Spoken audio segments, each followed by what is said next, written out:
Hey, welcome to another episode of the Blackout Tips podcast. I'm your host, Rod, joined as always by my co-host, Aaron. And we are live on a Sunday afternoon, ready to do some podcasting. Find us everywhere you get podcasts. The official weapon of the show is the folding chair, and the unofficial sport, bullet ball, and bullet ball extreme. And September 2nd is the Blackout Tips Day. And what do we do on that day?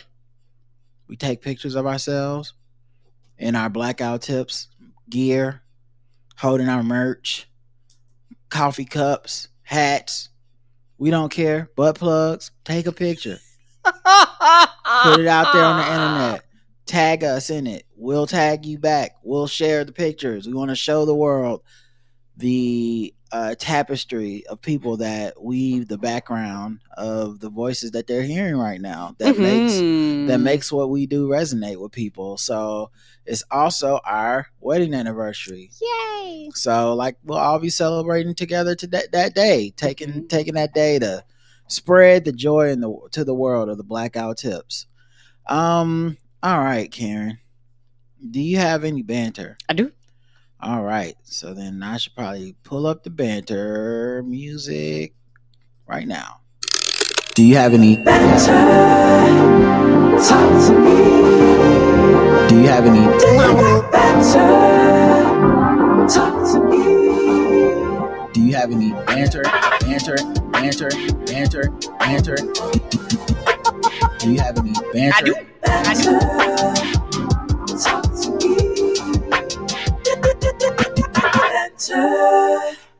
Talk to me. Do you have any banter? I do. Banter? I do. All right, Karen, give me some of that juicy banter. I rarely boycott places. I normally don't boycott shit. But there's been there's 2 restaurants that have been on my we ain't never gonna eat there nigga again list. And that's rare because we live down south. So y'all know when you live down here, you can't escape certain things. And there have been places we have went to before that have given us bad service and went back, and the service been good from there on out. So I'm very flexible, but I had 2 on my list. One of them, I will never step a foot in that door again. But this one was kind of borderline. The place actually, I haven't been there in years, but the place actually got new management and it's revamped, and there's a lot of black and brown people. I did not know they had went through this transformation. So every time we go there, I always got a joke about how fucking racist they are, because me and Roger have been there for lunch, we've been there for dinner, we have been there several times, and the service was just bad. And it wasn't bad service because shit was happening. It was we sat there and nobody served us type of thing. And so I took that personally. And Roger, me, if you get on my fuck you list, bitch, you there forever unless something change. And so for me, they was on that list. And I was like, I never step foot in that place a motherfucking again. And I meant that shit. And so Roger was like, well, Karen, we can go try again. Me, like that Papa John's. I was like, well, I guess type of thing. And so we went in there, and you can tell that they changed the place. It was a lot of black and brown people serving, and the bartender and the cook. It was a lot of their menu choices were black and brown, and it was a lot more flavorful. Before, the food was very basic, but it was a place that we went to for lunch, so I could just get in and out when I was working away from home. Me and Roger would meet up and eat lunch, and then I would just drive back to work. So it was on a place that was quick and fast. And so we had been there prior to that and didn't have a problem at all. And so I went in there with my arms folded and got in there, was shocked and surprised. And the food was fucking delicious. And the service was good. And the management came by and checked on us. I was like, oh, y'all actually was we got to fire y'all because y'all fucking affecting business. We can't be having this bullshit. And so it's literally they cleaned house from the menu to the staff to everything. And so I was like, oh, whoever owned this place go money's green, bitch. And so I appreciate that. So, baby, I really do appreciate you taking me back to that place again, because it sits beside another place that I love to go to. Yeah, it's we hadn't been there in like 6 years. It's gone through the pandemic and everything. Um, and it's been full, and the reviews on it, no one else mentioned ever having a problem. So I just assumed it was probably, restaurants have so much high turnover. I was like, whatever was going on during that period of time, we went there and got bad service a couple times in a row. And the thing that was interesting about it was, I'm not sure it was because it was racism. I don't know. I just don't know. We made jokes of that it was. As y'all can tell over the years, the jokes have turned into some type of reality. In my mind, yes. Karen made it sound like it was a Dixie Saloon or something. But at any rate, this time we went, and it's always full, and so I figured it must be fine. And it's Charlotte, but you can't have a thriving business in Charlotte, in the area of town that these businesses are in, without having black people come there all the time. Right. So I was like, I've been figured it wasn't a big deal for years. But yeah, I was just more impressed by the food. But we'll talk about that on Lip Smacking Good. We will. So for those of you that premium, you're gonna be getting one soon. You have anything? Yeah. Okay. How many times did it take before they settled on the wording heavy machinery? Whenever it would be like, take this medicine, but do not operate heavy machinery. I just feel like that wasn't a first draft. I feel like the first draft was like, don't operate a motor vehicle, or and then somebody was like, guys, a dude took 2 cups of NyQuil, and then he drove a tractor into a school. Okay, well, motor vehicles and tractors and lawnmowers, okay, anything, do not. The list got long. Hey man, so we getting sued again. What happened this time? Somebody took a chainsaw, and after they took 2 cups of NyQuil, and they just went and on a rampage. Oh my God, do not operate motor vehicle, do not operate a tractor or a lawnmower, or please don't use a chainsaw. Job. I don't want their job, because that's what happens. Shit happens, and they be like, well, fuck, we got to update this bullshit. Yeah, and then somewhere they just settled on heavy machinery. I don't even know they're like, we're going to keep defines heavy machinery, really. We're going to keep it vague as fuck. Anything over 5 pounds, bitch, don't pick it up and don't drive it. Is it the weight of it that makes it heavy? Is it the amount of damage it can do that makes it heavy? Is it the radical? That's true. Is it a concept of heaviness, like in the movie or ennui? I don't know. And they just want to cover their ass. We tired of being sued. Just say heavy machinery. I feel like if I go, hey, I took 2 cups of NyQuil, and I was using my blender, I stuck my hand in there, they'd be like, that's heavy machinery, man. Yes, sir, heavy machinery. I'm like, but it was a blender. It's like, heavy machinery, dog. We said don't even operate that. That's crazy. Yep, I can guarantee you. Heavy machinery could be 2 pounds, 5 pounds, 2,500 pounds. They was like, the bitch is heavy, so no. That was it for mine. We tried some fried deviled eggs, and we was talking about it, like critiquing like the taste of it. And Roger mentioned something. He was like, you just wanted deviled eggs. I'm like, you are absolutely correct. So that's what threw me off about it. I was like, I guess I just want regular deviled eggs, not fried deviled eggs.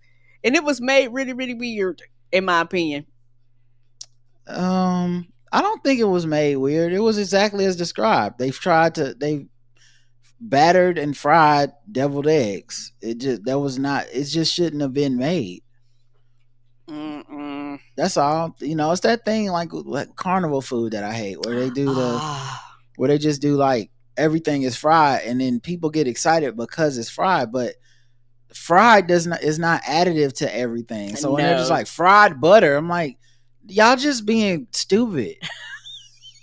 Why would you do that? Why would you fry butter? You're wasting fry and you're wasting butter. Like, yes, you are. Come on, guys. Flour and shit.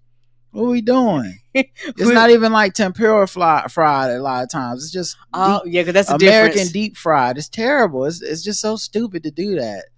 It's like my gripe that I have with the burger industry, because when you go to burger places, they have all these different additive things you can do to the burgers, and a lot of these gourmet burger places are like, hey, get the barbecue bacon burger, get this burger, get the and my least favorite burger right now is the brisket burger. And the reason that is my least favorite is because I think it's a lie. I don't think a brisket burger should be what it is, which is a regular cheese or hamburger, and then they take a piece of brisket and then they put it on top of the burger. Mm-hmm.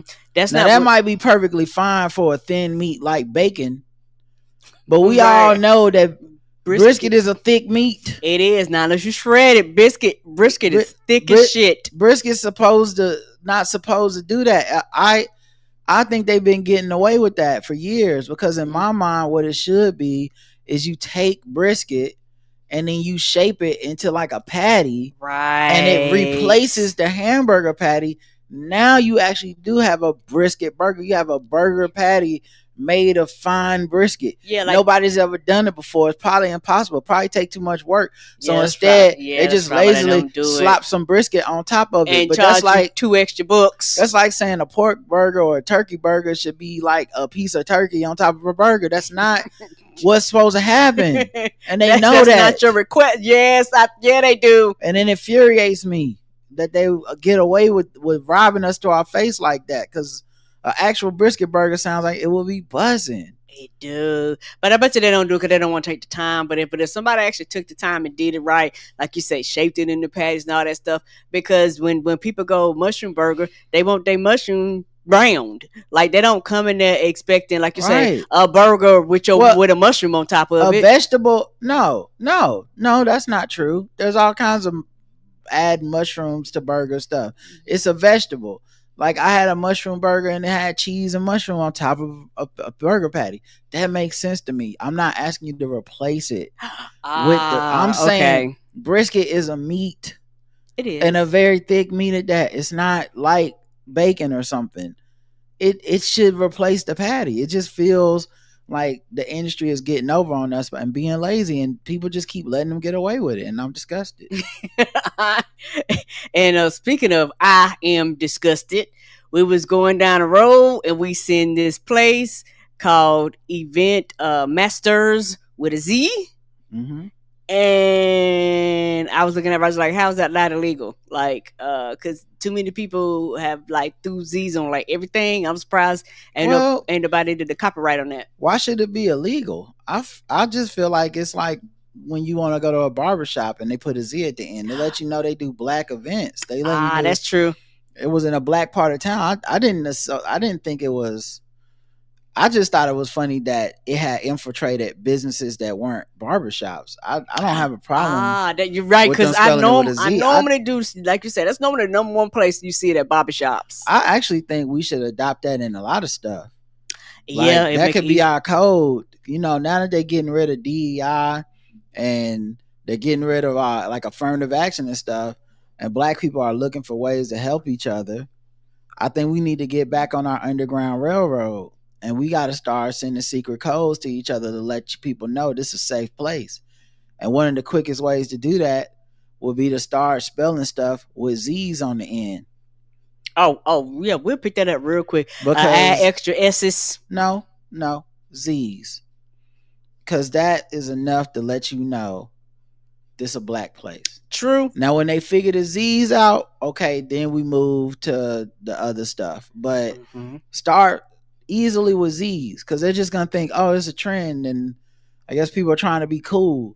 But it's like, you know, come to the saving banks with a Z or something. It's like, oh, this is where black people can put their money, and they don't have to worry about that. You know, when I go to apply for a job here, they are actually still wink doing DEI. They just not saying it out loud. But I knew because they had a Z on the end. You know, this podcast, the black guy who tips with a Z. Okay, they must be really talking about some real black shit over here. Okay, they servicing black audiences. I think we could bring it back, like, because Event Masters with a Z felt like, okay, my black event will be black if I have it here, right? And I don't have to have no problems. We can talk regular ass slang, and everybody understands, you know, what's going on. Yeah. So. I'm with you. And my next one in this same general area, we pass by this place all the time. And I looked up and I kept wondering, was that the actual name? I think it's the actual name. The name of the place is called Fish. And when you go in there, you could buy a bunch of fish.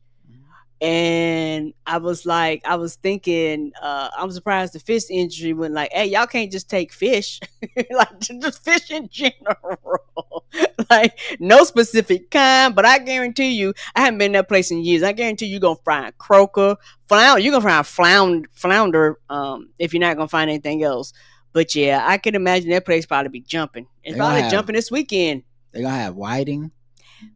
Niggas love whiting. Mm-hmm.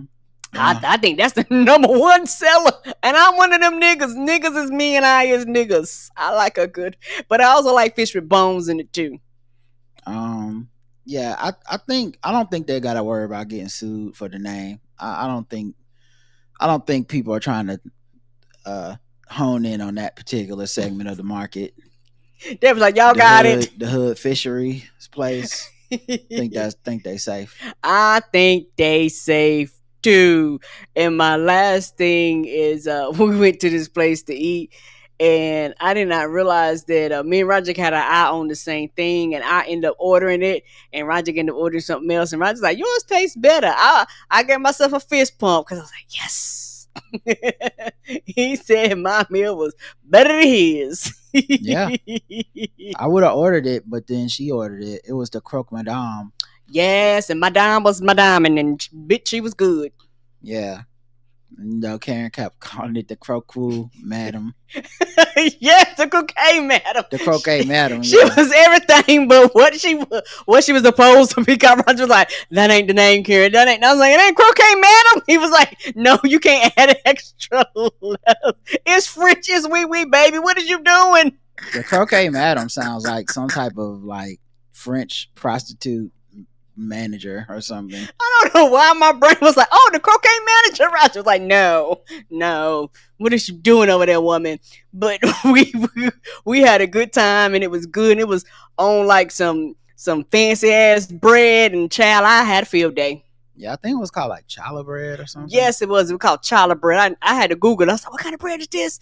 But child, they took all that ham and cheese and egg and whatever else and put an over easy egg on top and put some gravy on it, and bitch, it was flames. I had a ball. Mm-hmm. Yep. That's it. Okay, all right. Let's do some politics till we get mad. I didn't know she was black until a number of years ago when she happened to turn black, and now she wants to be known as black. People have got to know whether or not their president's a crook. Well, I'm not a crook. I've earned everything I've got. There's an old saying in Tennessee, I know it's in Texas, probably in Tennessee, that says, fool me once, shame on you. Fool me, we can't get fooled again. Tell you what, I don't know about you, but I'm going to go to bed. Oh, there's so much of this news. Supreme Court lets Trump administration cut $783 million of research funding in anti-DEI push. Yep. Mm-hmm. And they don't even want people studying it. Yeah, and it won't just affect DEI stuff. It was a split decision, 5-4, with Chief Justice Roberts. He was among those who wouldn't have allowed the cuts. So Trump his majority is holding because John Roberts used to be the metronome. He will be the decider, and now he doesn't have that power anymore. He can dissent against his Republicans, and they can still end up winning 5-4. Right. But yeah, the decision marks the latest in the Supreme Court win for Trump and allows the administration to forge ahead with canceling hundreds of grants while the lawsuit continues to unfold. The plaintiffs say the decision is a significant setback for public health, but keeping the directive blocked means the administration can't use it to cut more studies. So yeah, and speaking of health, RFK Jr. Has basically cut. They fired the CDC director, and she was only there for like a month or something. Susan Monarez. She had a disagreement with RFK Jr., so the White House fired her. It came late on August 27th. The official notification of her termination. She had a policy disagreement with RFK Jr. and she's refusing to step down, but the White House has issued that she be fired. Which once again, can they do that? Yeah, because they be firing people, and some of these people are like, bitch, you don't got no jurisdiction. Let's just take it to court, and then I'll decide if I. But until then, I'm showing up to work every goddamn day. Some of these positions, you can't just be like, you're fired. Legally, I can press charges. Yeah, sometimes they don't even have the right, but he Truth Social something, and they just treat it like, well, that's what happened. Right. And I'm like, is that possible? All right, some jobs are appointed, some jobs are elected. Like, it just varies. Some of them jobs are literally protected by the law, and like you can't just send this person sailing because you don't like them. Yeah, so we, like I said, we'll find out if that is even true. That they can fire her, or if she wins the lawsuit saying not to fire her, or we just keep going back and forth. One judge here, another judge there, until we get to the Supreme Court. Depending on who the judge is, right? Bernie Sanders has called on RFK Jr. to resign. Okay. Yeah, okay. You know what? I'm also calling on him to resign. Thank you, Bernie. That's a good idea. Matter of fact, maybe that's the problem. Maybe Trump administration officials, if y'all listen to the Blackout Tips podcast, could you please cut it out? Could you stop everything that you're doing? Just please. That's enough. Okay. We're calling on y'all to stop. That should fix. I think we've solved it, guys. You think so? They just hadn't heard it this way yet. And Bernie's right. No one's tried to just say, please don't. So, can you step down, RFK Jr.? No? Oh, okay. Well, go fuck me then. Like, right, like they do everybody else. You're not special. Secretary Kennedy is putting lives at risk. He must resign. Okay. Get right on it, Chief. Right. And there was another mass shooting. Stop me if you've heard this one before. And you have, because it's America. But there was another mass shooting. And in this case, the RFK Jr. blames antidepressants, despite no proof the shooter was on psychiatric drugs. RFK Jr. says the NIH will study possible SSRI links to violence. So he is now saying it's not even mental health issues that's causing all these shootings. It's the treatment of mental health issues with antidepressants that he believes is in some way directly or indirectly causing mass shootings in America. I saw this on Twitter, and it's so true, but these white folks have put Dr. Sebi of white people in charge of health. Yes, they did. This an old drink some prune juice motherfucker right here. Shake it off. This dude really, he gonna start telling America our alkaline ain't right. Right. Like, the power of whiteness is so crazy because, like, the ceiling for a guy like this in Black America is Dr. Sebi. Like, it's like, okay, you could cure cancer with fish oil. You just, okay, that's all. Just drink a little fish oil every night. Little ginkgo biloba. Okay, we cool. Appreciate you. But that's as far as he gonna get. Maybe some fools will chase him off on an island and they'll take his advice and die. And we'll be like, "What? How did you not know drinking lavender wasn't gonna cure, the gout or whatever?" Right. But the power of whiteness in this country is so powerful. This asinine dude is in charge of just everyone's health. Everybody's and rather than admit this is obviously fucking crazy. He don't even go to the fucking meetings. Trump people and like just general Republicans basically have to go, it's not crazy. We just gonna keep ignoring this. You know what I mean? It's crazy to watch this happen but yeah, so he blames some anecdotal bullshit on this shooter who died by suicide after the attack. So and who, and once again, even if the shooter does turn, this is how these lies work. let's say this shooter in this case does turn out to have been on antidepressants.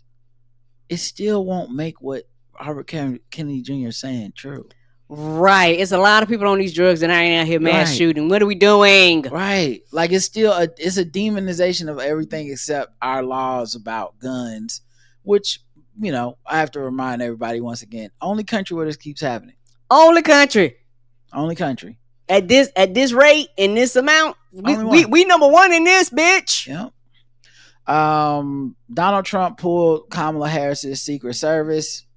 Of course he did. So now the California Highway Patrol will protect Kamala Harris for her, you know, security detail. What a petty bitch. Right. Like, what a petty bitch. It don't cost you nothing. Bitch, the taxpayers is paying for that. I'll pay for her secret security. What is we doing? Yeah, it's just... No, and it's not something that was happening to people before this. No, regardless of if they agreed or disagreed with you or not. These were things where you were covered forever for this shit. Can you even imagine if Joe Biden would have pulled the Secret Service detail from Trump? Right. And Trump was a straight up criminal. And Joe Biden would never do some shit like that. Right. You know, this man literally almost got assassinated and still there was no petty machinations. It was calling him to say, hey man, this is crazy. You okay? You know, Kamala called him. Joe Biden called him. But this fucking narcissist, this evil motherfucker because when you do this, you're essentially saying, I don't care if you die. That's what you're saying. Like, I want something bad to happen to you. I'm not even going to afford you the thing that everyone is afforded. Mm-hmm. And it's all distraction. What's in the Epstein files? It's all a distraction because it's like no one was thinking about Kamala Harris or her secret security or any of this shit at this moment.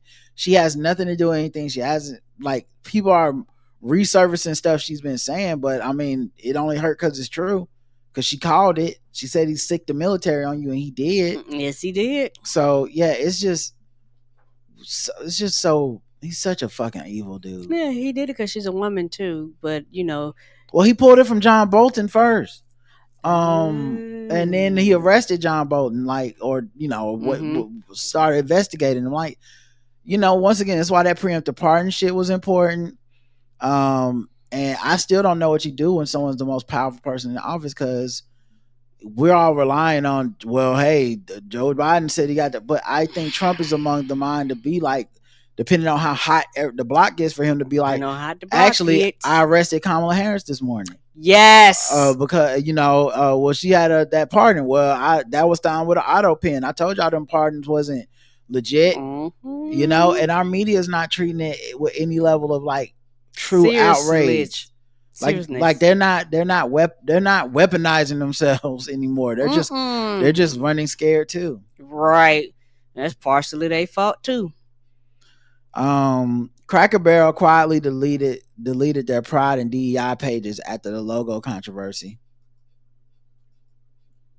Now this is funny because this all started because they simplified their sign. They never mentioned anything about diversity, woke, DEI, nothing. No, all they did was minimalize their sign the way so many other chain restaurants have done. Boy, they woke them folks up and they was like, you do DEI too? But the problem is DEI never had anything to do with it. Nope. You put the sign back. Yes, you did. The fuck are we talking about then? So then why did you go delete these pages off your website? What do black people have to do with this? We literally had nothing to do with this entire time. Right. This was a white on white crime. What are we talking about here? Now why am I in it? Like none of us was sitting around ready to start the revolution on Cracker Barrel. None of us. Zero of us had any beef. We eat there too. Either we eat there and we don't care, or we don't eat there. Right. There's no black people who are like starting a revolution and the boycott. They weren't on the list with Target. No, they're not on the list with Target. Target got on the list because we expect things from them. Yeah. No one expects anything from Cracker Barrel. No, we don't. Except a lobby full of useless trinkets. Yes, it's some chicken fried gravy. Like, why the fuck are black people even? So now we don't get to have the diversity and inclusion promises that you made fulfilled because, see, that's such bullshit.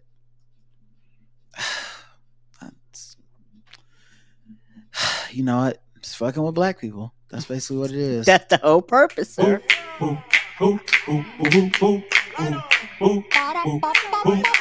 Hey, we're just fucking with them people because they black. We're just fucking with them people because they black. We're just fucking with them black people. We're just fucking with them blacks. We're just fucking with black people. Hey, hey,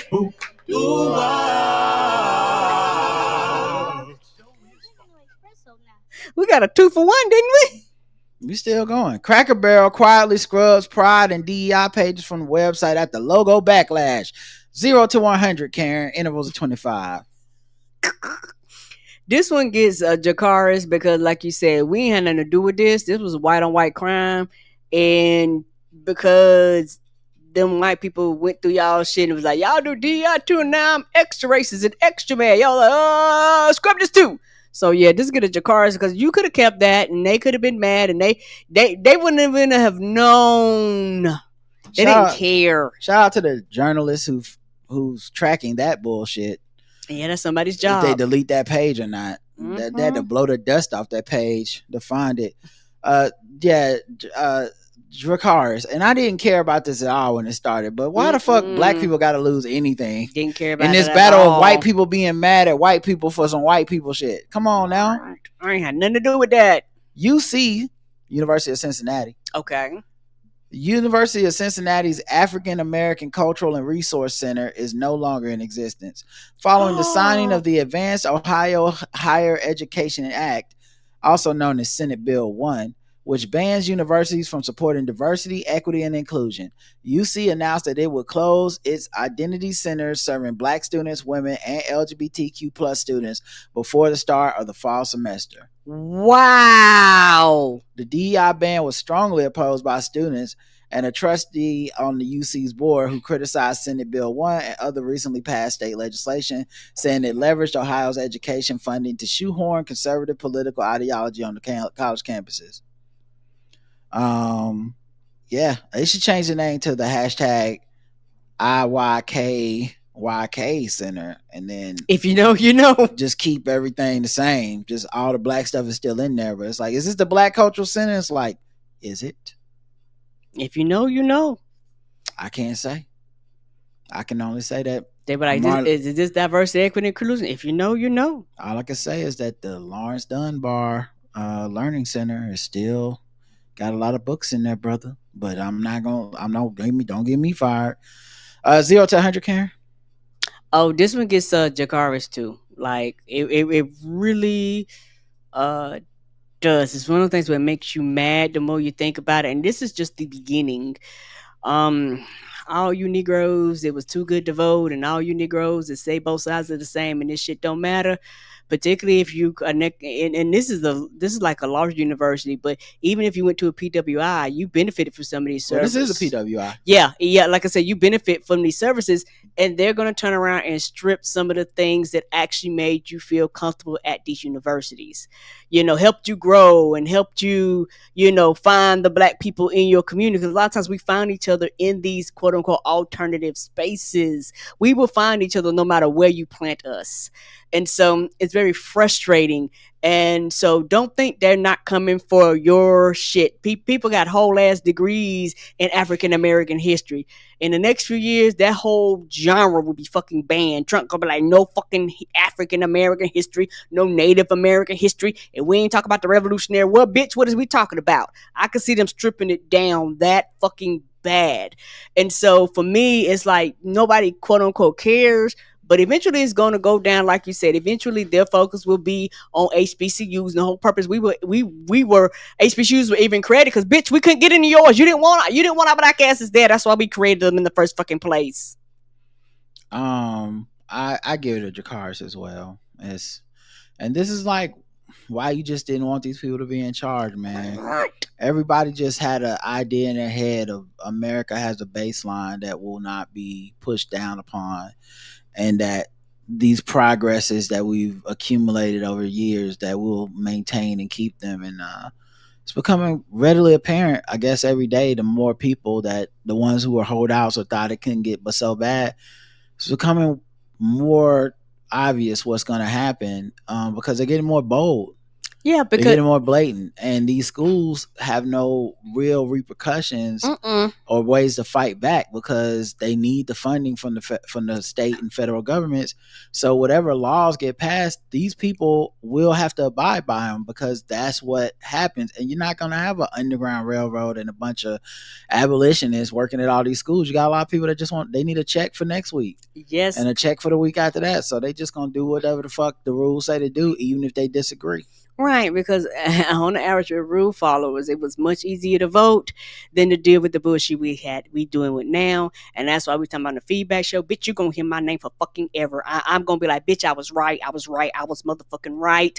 You are going to hear that because guess what? Beforehand, everybody told me how wrong I was. We are dealing with the consequences of you telling me I was motherfucking wrong. Black student group meets with MU over a cancellation of event due to name.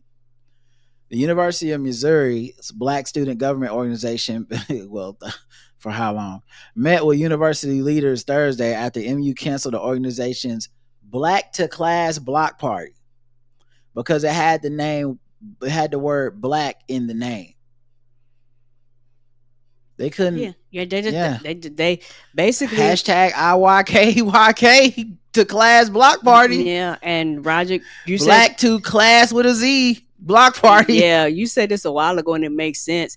And niggas gonna have to swallow their pride. You're just gonna have to take the black off of shit. You're just gonna have to take the Native American or whatever the group it is. You're just gonna have to take it off of shit and just be like, well, we're doing a thing. White people just ain't applying and keep it motherfucking trucking.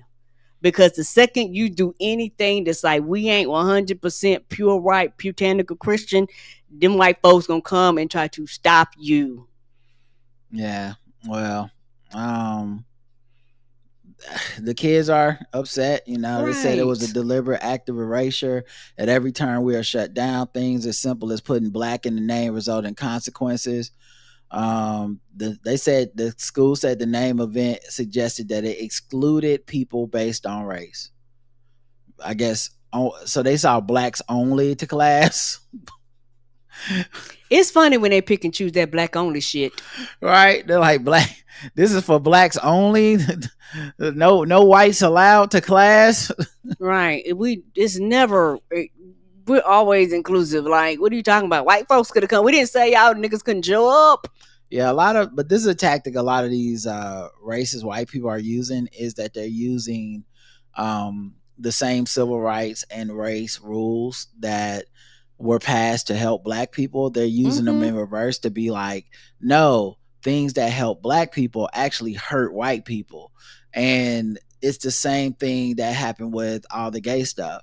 It's the same argument, that is like, oh, a person is being gay, that is hurting my child. I'm the one who's right. Oh, a person is gay and you're going to make me serve them. Like the agreement that we have as public businesses and private businesses, even if you want to operate within certain laws and city rules, is that just because you're a religion doesn't mean you can't be like, I don't serve blacks or I don't serve women or whatever. And if not, then you just don't get to have a cake business in our state. Agreed. But they reversed it, remember? And they were like, no, this makes it hard for me to be a Christian. That's the real discrimination. Right. And they're using the same tactics now with race. But yeah, 0 to 100, I give it a cars as well. God. Yeah, this right here makes you really upset, because this is, like everything else, just the beginning, and rules and laws and regulations, none of that shit matters. And Trump learned, and now he was like, do it and fuck it, we'll see you in court. All right, last one of these and then we'll move on. Lil Yachty got in some hot water. Okay. He teased new music on Plaque Max's live stream. But he ended up even though Plaque Max I think is the streamer, it was Lil Yachty that pissed everybody off. So this is a freestyle or a lyric or something he was doing, and this is how the lyric went, and you tell me what's wrong with it. Wait for it. Wait for it. I TSUS, I'm finna go break the bank for it. Put my knee up on her neck, I went George Floyd. I retweet it, she get wet, she gon' wait for me. Wait for it. Oh no, baby, you can't say that. The part about George Floyd. Right. Knee up on her neck, I went George Floyd. Yeah, you can't say that and think people gonna be like, that's cool. Yeah, and they're having a listening party, so he's not actually rapping, and there's like 6-7 people on screen just staring at the camera and vibing to the music, and I guess they must not hear the words, because I feel like I would have turned my back and walked out the room. Like I would have looked like that CEO that got busted at Coldplay concert, like looking shocked and turning around. I have somewhere to be, and which is away from this camera. I cannot be on camera listening to George Floyd lines. Right. So yeah, I don't know if he apologized or not. I feel like I read something about him apologizing, but wow. Yeah, why would you even think that was smart? Right. He apologizes to Steven Jackson over it, because Steven Jackson was George Floyd's cousin in real life. So I think I didn't know that. Steven Jackson said some shit on Twitter about, because he don't play about that George Floyd. And he called the lyric demeaning and said, don't ever say his name, bro. None of y'all knew G, nothing about him. And so then I guess he apologized to Steven Jackson. In an Instagram story for All the Smoke, the podcast host Steven Jackson later revealed he is no longer upset with Yachty after the musician reached out and apologized. And he said, I took my post down about Yachty because I'm emotional about George. I apologized to him. We spoke. He apologized as well. I salute him. Not a lot of people like to own up when they fuck up. Agreed. Or they double down and make it twice as worse. So I give you kudos for that. For this one, my score is going to be a 25, because it's like one of them things where you didn't have to say this, but I'm subtracting a bunch of points, because it's one of them things where in this era, in this age, in this time, people have a lot of pride and people will not apologize. People are allergic to I'm sorry. People are allergic to my fault. People are allergic to I fucked up. People don't want to take personal responsibility for their bullshit. And so I appreciate him, because everybody does it. Everybody fucks up. Nobody's perfect, but you have to take personal responsibility. So I appreciate him for reaching out and be like, hey dog, my bad. I fucked up, and they had the conversation behind the scenes, which is fine. But I appreciate everybody come back publicly. The apology was publicly. The response from the other person was public. Like, I don't mind that stuff being public, but I appreciate him for not dumbing it down, having your fans, stroke your ego and make you feel like you right. And the next thing you know, you spiraling and you making it worse. So I appreciate that, because all you do is fuck up your money. I agree with you. Yeah, I think everything you said, I agree with. All right, let's get to the next segment. Let's do some broke. Ladies and gentlemen, please remain seated. This is just a commercial break. Relax, sit back, enjoy. This is just a commercial break. Now get the break.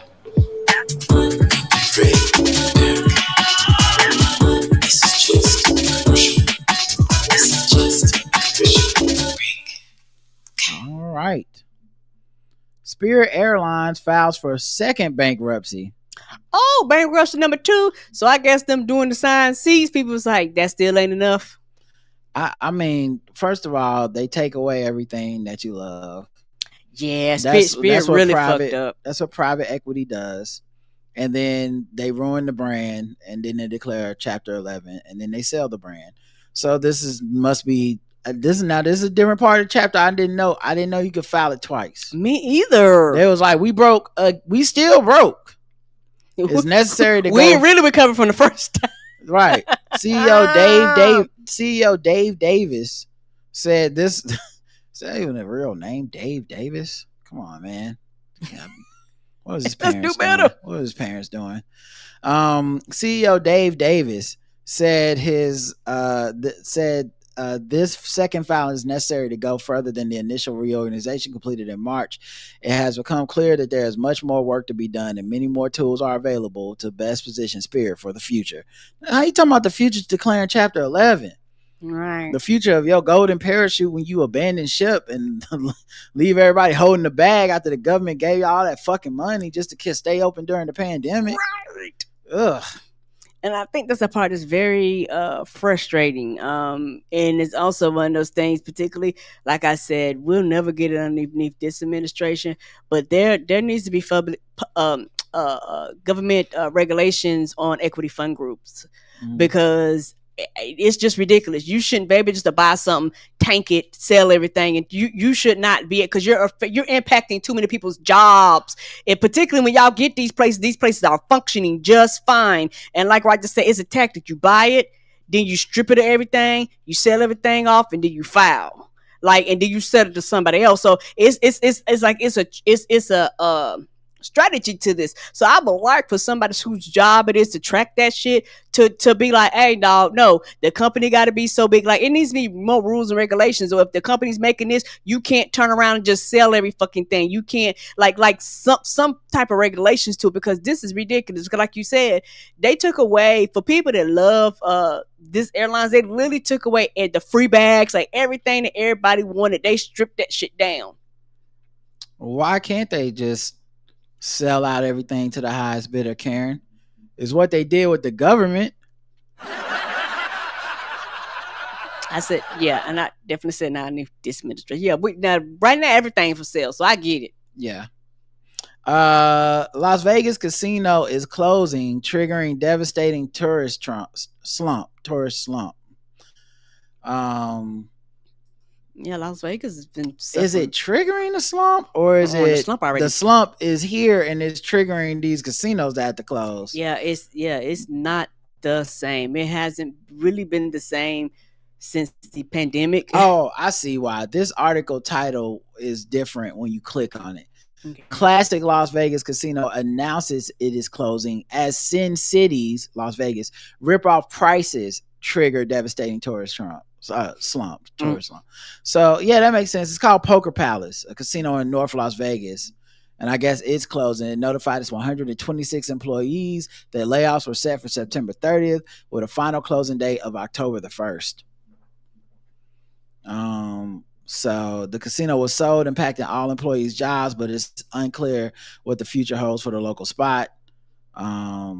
And people just think a lot of it is because Las Vegas tourism has fallen. It fell by 11% in June compared to the same time last year. Yeah, and I've never been, but for people who that's their spot, they basically said it's going up in price a lot. Like, it's very, very expensive, like compared to, I guess what it used to be and things like that. And like you said, the pandemic impacted, like you said, people's habits changed. So if you used to go in there to gamble, and all of a sudden you saving them ducats, and you're like, well, why not? Why am I going back? And now you can gamble almost everywhere in America. Like, you don't need a sports book in Vegas to or anything like that. Right. And I think that was the draw for states that it was illegal or whatever, because now you can do it here in North Carolina. So I didn't even think about that. Like you say, people have other avenues to gamble now, and they don't have to, book that trip to go out as far. Yeah. And now with the tariffs and this economy and people having mass layoffs and losing jobs, like, Vegas is going to get hit heavy.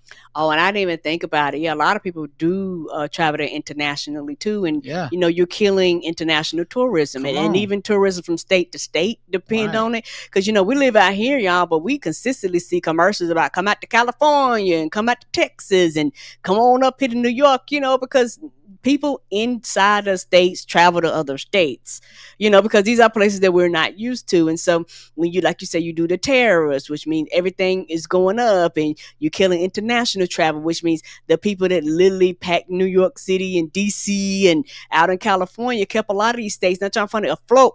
I don't know what the numbers are, but I'm pretty sure it's a certain percentage, whatever, like, oh, we got this money for people that don't even live in our state. Those numbers have went down. Don't know how much, because you got to do a study behind that, but it would not be surprising. It said 11%. Okay, since last year. That was like it went down. Klarna is selling up to $26 billion of buy now, pay later loans to Nel-Net. Mm-hmm. Oh, just that bullshit we was talking about when they was like, you gonna be able to go to McDonald's and do a buy a Big Mac combo and be able to divide it into $1.25 or $5 a piece. We was like, that's some bullshit. You shouldn't be able to do that for certain things. They shouldn't even be on the list. You know, like, what are you guys doing? Everything can't be that. And then they turned around and they're selling it to somebody else. So all people's personal information and your debt and all that shit. Who knows what kind of scams they getting ready to run on these people? Well, I just think also you got collection issues and stuff. Like, at some point, people are going to collect on this debt. Like, you don't buy debt to not collect it.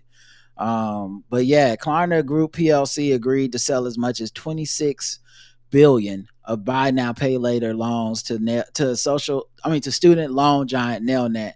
And I wonder how much of this is Nel-Net being like, the Biden stuff was up in the air. Some of those loans will never get that money back. No, you won't. We are still an organization that thrives on buying debt. And so what's the next big thing that Americans have gotten themselves into debt with? Klarna and buy now, pay later stuff. Yeah, I can see that. Like I'm not knocking it. It does have a purpose, but like you say, it only benefits you if you can pay them off. If you can't, that's where the trouble starts. Yeah. It's like we found, like, it's so funny. It's basically like a big part of going to school used to be you get your first credit card and they get you in debt forever. And now it's like we're doing it, but with, you know, the student loan place is skipping the middleman, going directly to buying debt. But yeah, Klarna, man, is selling out the Nel-Net. Like, that's, yeah. And then that stuff's going to end up on people's credit and all that stuff. Yep. And then that's the most fucked up part. A lot of this shit should not roll on your credit, because some of this shit has nothing to do with if you are responsible with money or not. Right. All right, let's move into something else. Let's see, what kind of news?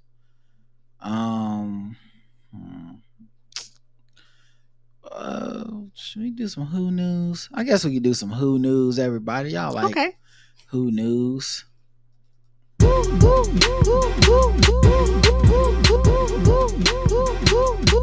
News.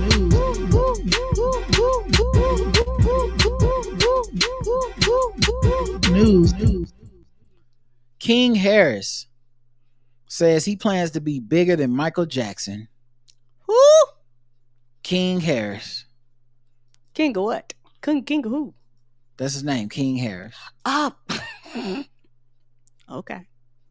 How old is he? 20s? 21. Okay, that makes sense then. Okay, that makes sense to you. A rapper? He is the son of T.I. and Tiny Harris. My goal is to be bigger than Michael Jackson. That's my boy since I was a toddler, he added. Your boy since you was a toddler.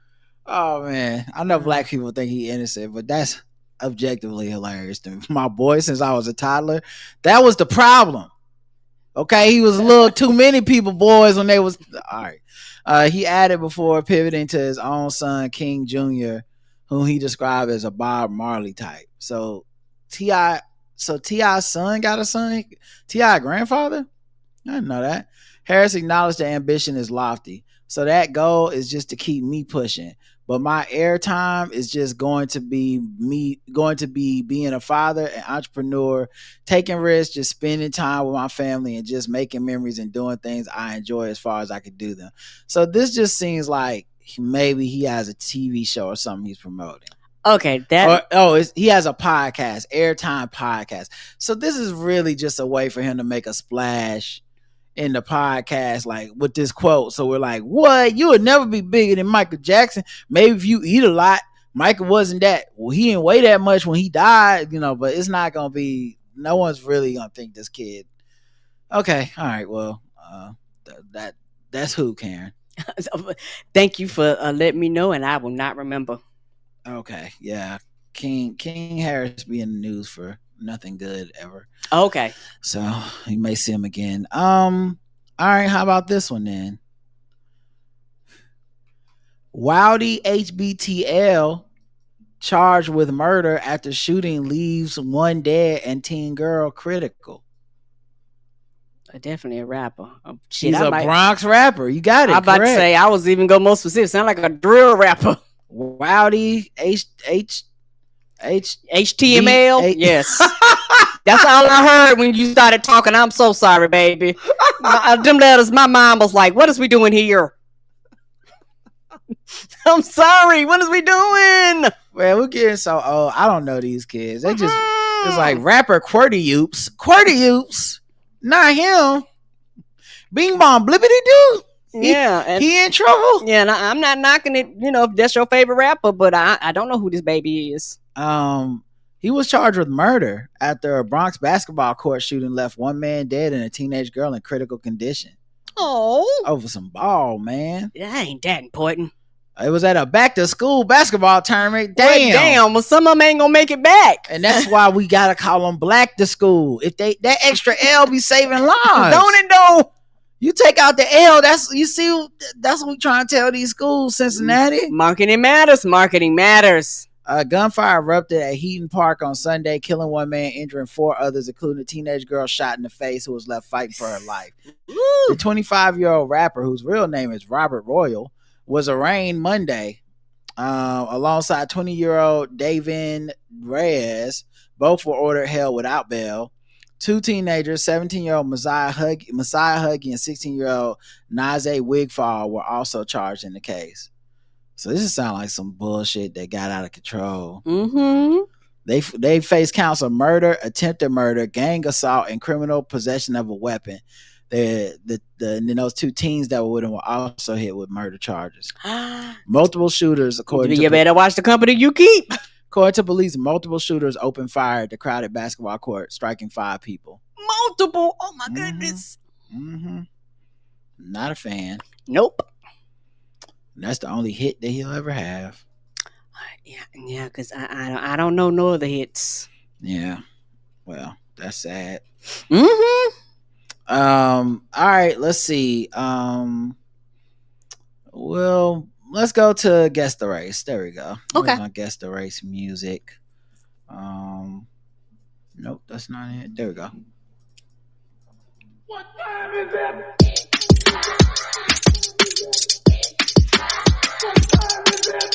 It's time to guess the race. It's time to guess the race. It's time to guess the race. It's time to guess the race. I don't believe in insulin. 80-year-old grandma dies after granddaughter swaps diabetes medication for supplements and prayers. Bitch, I beat your ass. What are we doing here? I lost my grandma cause you fucking playing around. I will choke this shit out of you.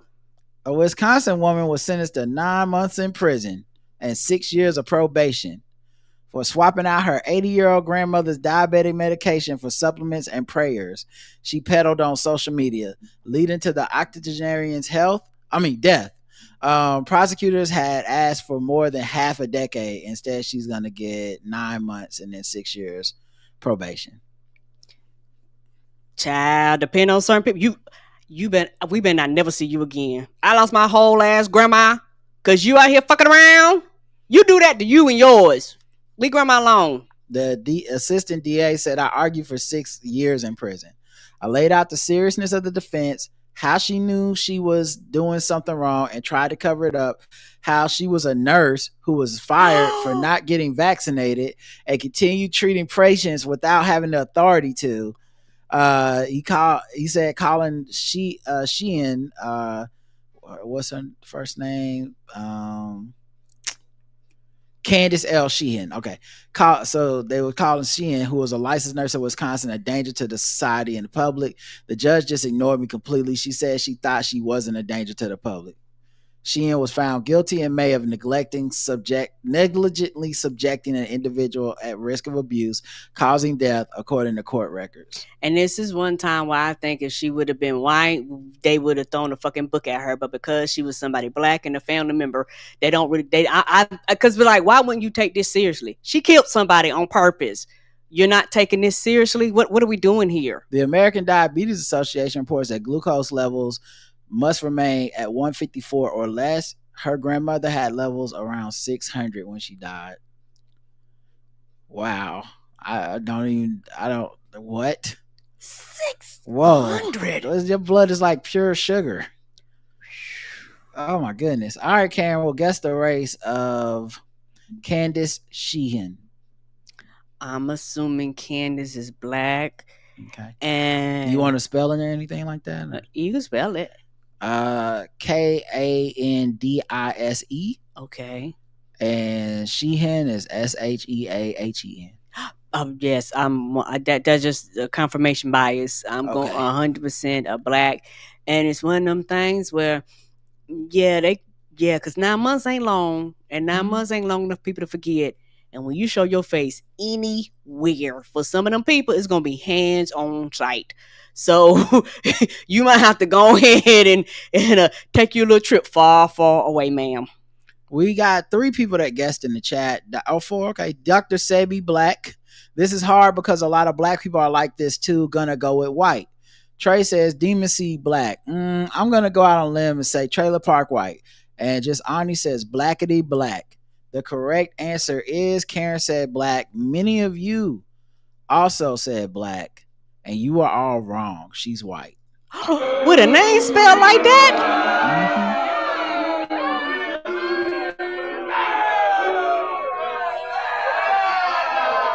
She probably lost her job. They looked at the resume and said, no, ma'am. Some of you got it right.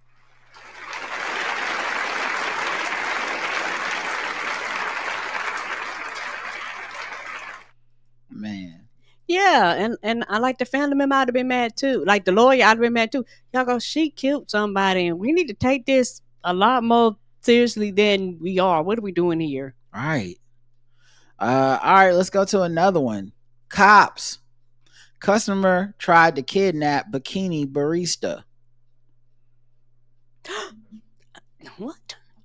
Yeah. I go to my job, I might get kidnapped. What are we doing here? A 19-year-old Washington State man is facing a kidnapping charge for allegedly trying to pull a female employee out of the drive-through window of the Ladybug Bikini Espresso stand and into his vehicle. What? He's going to take her to go? How does this make sense? So you're going to pay by the pound? What are we doing? How on earth can you get away with this crime? Right. Where you going to go? What was the fucking plan? I don't even think they knew. They'll never catch me. They got you a camera. Pull off in the car with the woman that worked there. with the employee. They not going to know she missing. What kind of Captain Caveman ass mating ritual bullshit is this? Some Flintstones. He's going to bop upside the head. What are we doing here? Investigators allege Ezekiel Guerrero drove to the 24-hour coffee shop earlier this month at 2:15 a.m. Oh, he's like, they'll never catch me this late at night. The cameras probably don't even work. Right. He ordered a drink with the female worker on duty. The business is located in Lakewood, a suburb of Tacoma.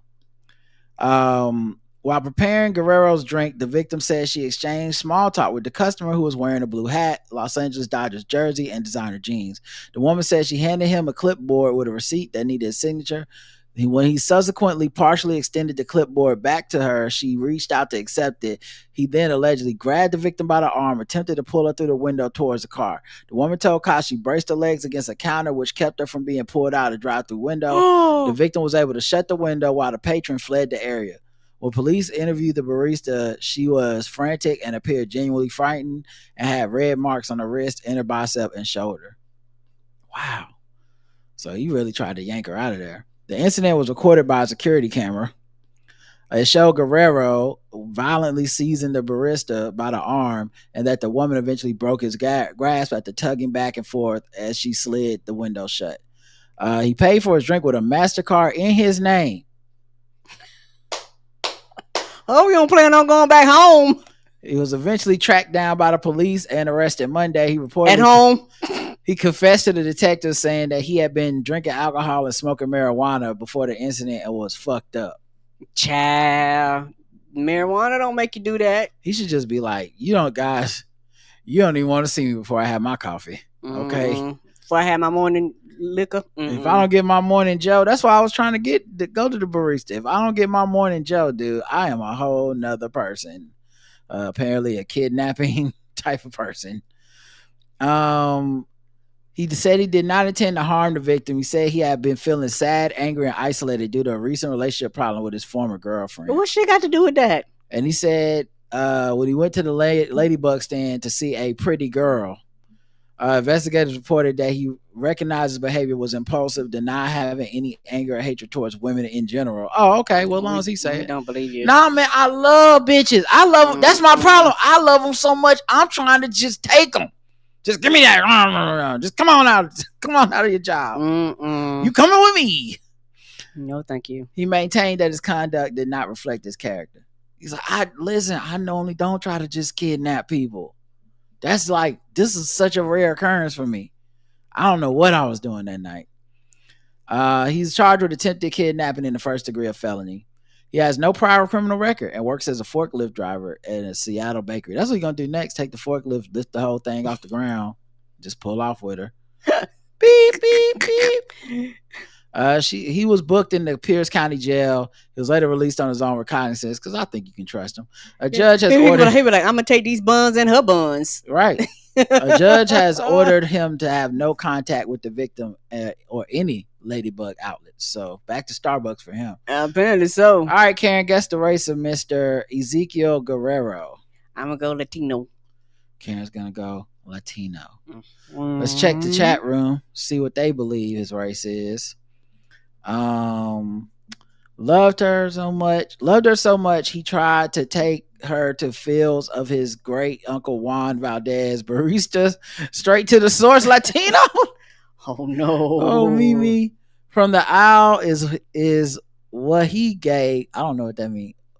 From the aisle is what he gay. I don't know what that means. Sorry, I didn't spit it out right. Why he yay? Oh, okay. I'm lost. This is too good a reference. It's my fault, not yours. Another reason women choose the bear Latino, iced coffee Latino. No. Oh, Wahite white. Okay, I see. Okay, all right. The correct answer is Latino.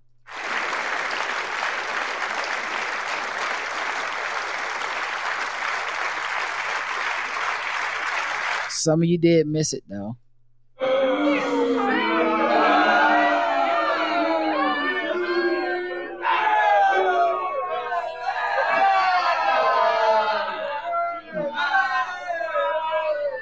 And that's him right there. Now, oh Lord. Now, if you would have told me this person was white, I'd be like, you know what? I don't want to play no more.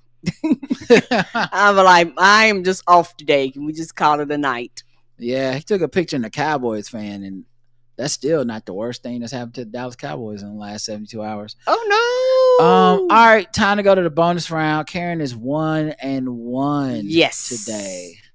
What time is it? Triple the points. Triple the points. Triple the points. Triple the points. Triple the race. Triple the points. Triple the points. Triple the points. Triple the points. Triple the race. Triple the race. A former New Jersey bowling alley owner, convicted of burning down a rival business, was found guilty of trying to kill the government officials who put him behind bars. What? Yeah. We commit all the crimes. Do one crime at a time, like Chalet would say. I think this man was the kingpin.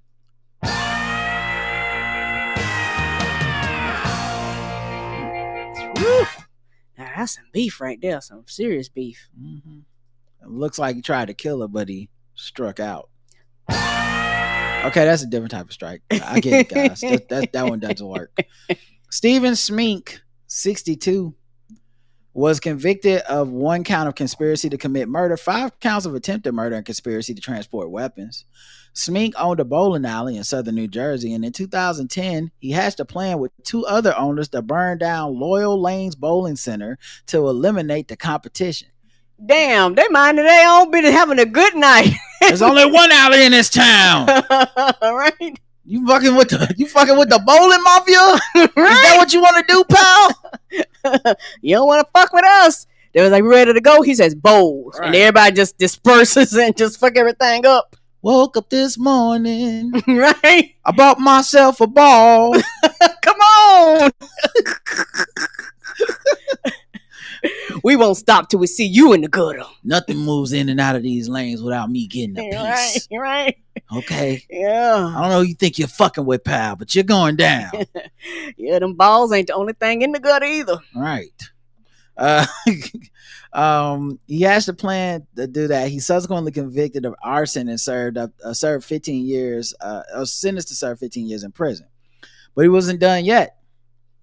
According to prosecutors, the New Jersey State Police were tipped off in January 2019 that Smink, while in prison, hired a cooperating witness in late 2017 and early 2018 to find a person to murder the people who had convicted and sentenced him in his arson case. Oh, you right. This is the mafia. Yeah.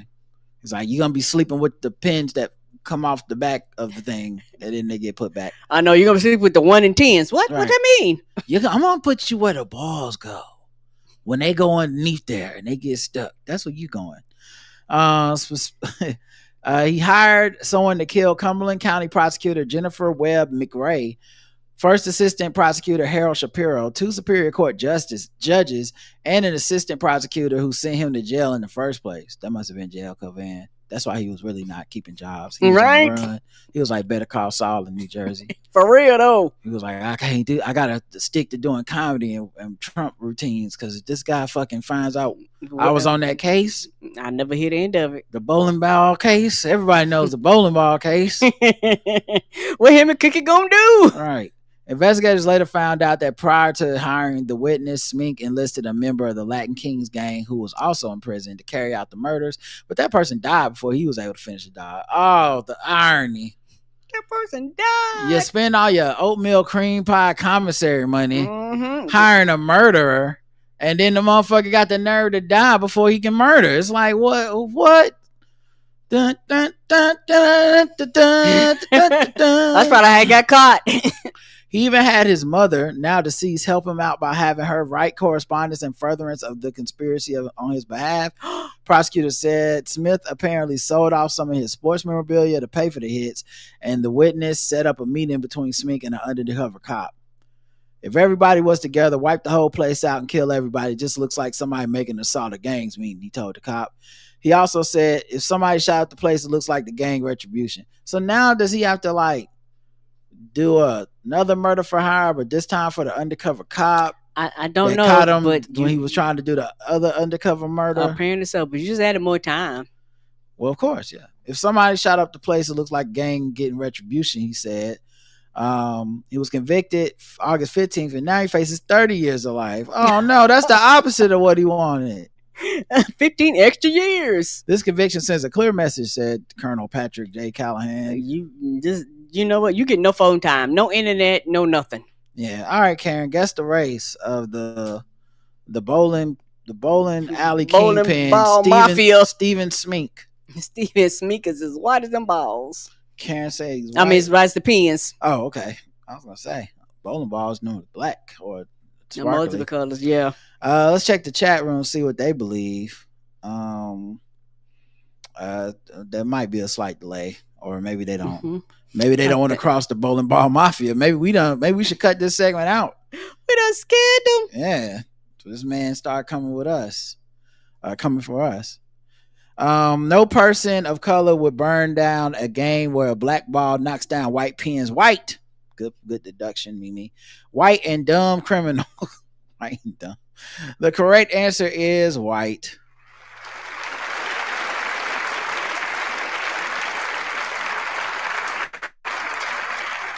Oh no.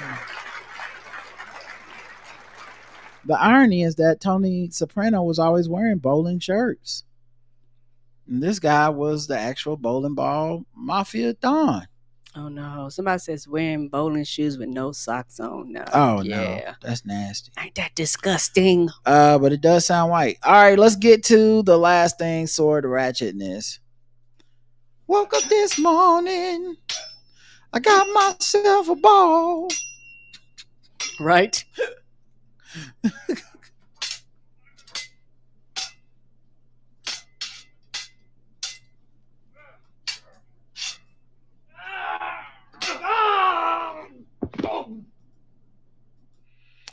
In my head, I'm just picturing all this bowling ball mafia shit now, where he's like, "Where do you get the balls?" And it's like, from the back, from the back behind the, where we in the storage area. That's why I get the balls. I'm supposed to give them somewhere else. Let me know if the routine done changed. You think you gonna pin this on me? Well, there's like a dozen of them. All right. 2 men seriously injured in Hainault sword rampage speak out. Okay. Donato Iwule was the first person to be injured during the 20-minute ordeal in Hainault. 20 minutes. Where a man went on a sword rampage. In East London. 20 minutes a long time. He was on his way to work when he was hit by a van being driven by the attacker, Marcus Arduini Manzo. He got hit and cut? Before being slashed in the neck with a samurai sword. Ooh. Oh, you know what? We've heard about this story a few times. This is just a person who didn't get killed. Given their account. I'm gonna skip this one. This is not a new story for us. We've actually done this one before. Man arrested after allegedly stealing sword and starting a fire at Estes Park Motel. Did he get up with the bowling alley owner? He's the one that snitched on him. Right? Police have arrested a man accused of stealing a sword from a knife shop. First of all, if you stick to your lane, you a knife shop. Right. Stop trying to be that's why you don't need to be above your pay grade. You need to be selling cutlery. Why is we selling swords? Right. You can't even protect the sword in there. Oh, I know this music will start playing. You can't even protect the sword that's in there, man. What are you doing? What are you doing? First responders took decisive action the night of these events to assure the safety of our community, said the police chief. EPPD followed up with an intensive investigation over the next several days to ensure all aspects of these crimes were investigated and properly charged. I'm thankful we were able to bring swift resolution to these incidents. Yeah, around 11 p.m., they responded to Blade's knife store. Some motherfuckers always trying to ice skate uphill.